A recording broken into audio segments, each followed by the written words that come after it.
And welcome back to Money Mind. For months, investors have been fussing over whether the U.S. economy will dip into recession. Now it seems they're going to have another big worry on their hands. Latest data shows that economic conditions in Europe are deteriorating. For instance, the British economy expanded only 0.2% in the second quarter of 2008. That's its slowest pace for 7 years. And recent surveys also show that business confidence is sliding fast in the Eurozone. So could Europe be slipping into recession as well? For more, we're talking to Dariusz Kowalczyk, Chief Investment Strategist at CFC Seymour in Hong Kong. Dariusz, good to have you with us. Now, some say that the UK might well be seeing a technical recession over the next few quarters or so, perhaps even some of the EU countries.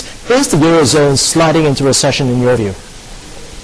I think there is a 50% probability of that happening, and there is a number of data suggesting that conditions in the Eurozone are deteriorating fast, such as a big decline in retail sales, in consumer confidence, business sentiment, industrial new orders, industrial production.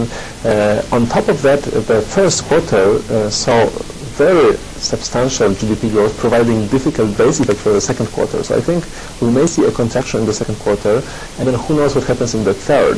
The UK has some extra problems coming from the housing market, where construction is dropping as are housing prices, and therefore times are really tough for the economy in the old continent.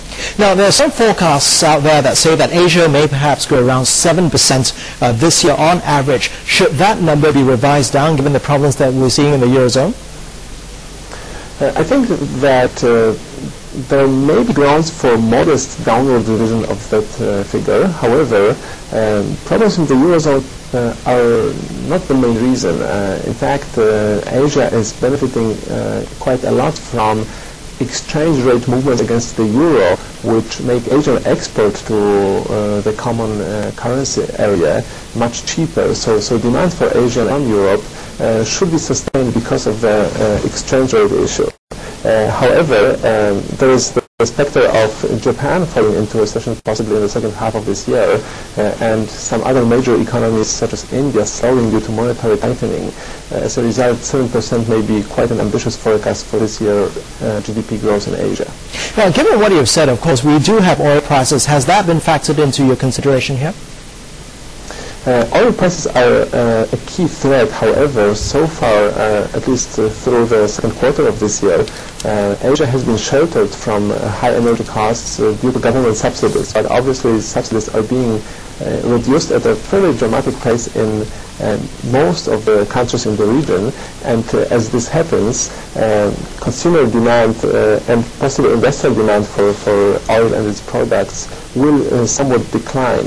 At the same time, consumers will have less money to spend on other goods, so the second half of this year will be more difficult for Asia, and we have to factor in some decline in economic activity. Okay, lots to look forward to.